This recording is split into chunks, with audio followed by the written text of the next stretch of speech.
नमस्कार, मैं डॉक्टर राहुल यादव हूँ। मैं director urology, kidney transplant, robotic urology, max hospital Lucknow में। आज हम यहाँ पे जो एकत्र हुए हैं वो एक रोबोटिक सर्जरी के बारे में सीएमई है और जागरूकता फैलाने का अभियान है जो हमने आईएमए लखनऊ के साथ ऑर्गेनाइज़ किया है।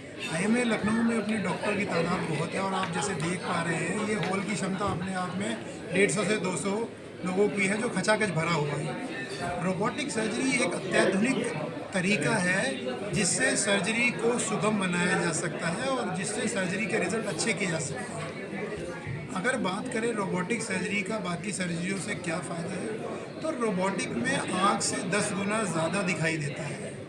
इससे प्रिसीजन बहुत ज़्यादा बढ़ जाता है। जो इम्पॉर्टेंट स्ट्रक्चर पेट में या कहीं भी शरीर में होते हैं उनको बचा के जो ख़राब स्ट्रक्चर्स हैं उनको निकाला जा सकता है। दूसरा बहुत मुख्य एडवांटेज ये मिलता है कि इसमें 3D का इस्तेमाल होता है। जैसे हम आँख से देख रहे हैं हमें डेप्थ की भी परसेप्शन होती है जिससे प्रिसीजन और बढ़ जाता है। सबसे अच्छी बात यह है हमारे हाथ हर जगह नहीं पहुंच पाते हैं, लेकिन रोबोटिक सर्जरी के इंस्ट्रूमेंट कहीं भी पहुंच सकते हैं और वो इतने छोटे होते हैं और इतनी सारी मूवमेंट की पॉसिबिलिटी उसमें होती है जिसके कारण से हम डिफ़िकल्ट लोकेशन पे भी सर्जरी कर सकते हैं। चौथी बड़ी एडवांटेज ये होती है क्योंकि उन सर्जरी के जो इंस्ट्रूमेंट हैं उनकी मूवमेंट इतनी अधिक है तो जो हम सूचर वगैरह करते हैं वो बहुत ही प्रिसाइज आते हैं। अब ये फ़ायदा सारा पेशेंट को ट्रांसमिट होता है। इससे क्या होता है ब्लड लॉस कम होता है, कॉम्प्लिकेशन कम हो जाता है, पेशेंट का हॉस्पिटल स्टे कम हो जाता है। इससे एक्चुअल में खर्चा कम होता है।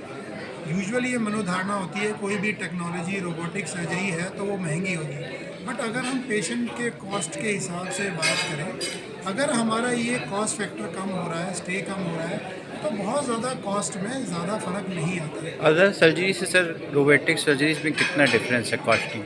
देखिए, अगर हम सारा कैलकुलेशन करेंगे तो जो हमारे मैक्स हॉस्पिटल में सबसे सस्ते दरों पे रोबोटिक सर्जरी होती है। ये डिपेंड करता है सर्जरी टू सर्जरी। ये कॉस्टिंग का डिफरेंस यूजुअली जो बाकी लेप्रोस्कोपिक सर्जरी के मुकाबले होता है उसमें ये 70,000 से लेके 1.25 लाख तक डिफर कर सकते हैं। अच्छा, सर्जरी किस किस चीज़ की हो सकती है? रोबोटिक द्वारा सर्जरी पेट में किसी भी अंग की पॉसिबल है, छाती में पॉसिबल है, इवन आजकल हेड एंड नेक सर्जरी भी रोबोटिक द्वारा हो रही है। लोग तो टॉन्सिलेक्टमी भी रोबोटिक द्वारा कर रहे हैं। जो सर्जरीज कहीं पे भी लेप्रोस्कोप द्वारा की जा सकती हैं, जो पहले लेप्रोस्कोपिक द्वारा हो सकती थी, वो रोबोटिक द्वारा पॉसिबल है। तो ये गॉल ब्लैडर स्टोन और किडनी स्टोन काफ़ी हो रहे हैं, तो इसका भी रोबोटिक सर्जरी से हो सकता है? गॉल ब्लैडर स्टोन को रोबोटिक सर्जरी से किया जा सकता है, किडनी स्टोन को भी कर सकते हैं, लेकिन किडनी स्टोन में और दूसरी विधि उपलब्ध है जिसमें हम किडनी के रास्ते एक छोटा सा पंचर करके 5 mm का लेज़र से निकाल सकते हैं। तो उसके लिए हमें बहुत बार रोबोटिक सर्जरी की ज़रूरत नहीं पड़ती है। हमें मेनली उसमें पीसीएनएल या दूसरे तरीक़ों की ज़रूरत पड़ती है। और जो सर जो अफोर्ड नहीं कर सकते, जो आयुष्मान भारत स्कीम चल रही है सरकार की तरफ से, तो आपका हॉस्पिटल में एथराइज? देखिए क्या है, ये पॉलिसी है। होता क्या है, कुछ रोबोटिक सर्जरी जैसे रोबोटिक प्रोस्टेट, ये इन सब जो भी योजनाएं हैं उसमें अलाउड है। ऐसा नहीं होता कि हम सबको रोबोटिक सर्जरी में कन्वर्ट करना चाहते हैं। वो सर्जरियाँ जो कि नॉर्मल लेप्रोस्कोपिक से मुश्किल है उन्हीं में रोबोटिक सर्जरी को किया जाएगा ताकि पेशेंट को फ़ायदा मिले, ना कि हर किसी केस में रोबोटिक सर्जरी हो। तो आयुष्मान वाला आपके यहाँ चलेगा बेनिफिट?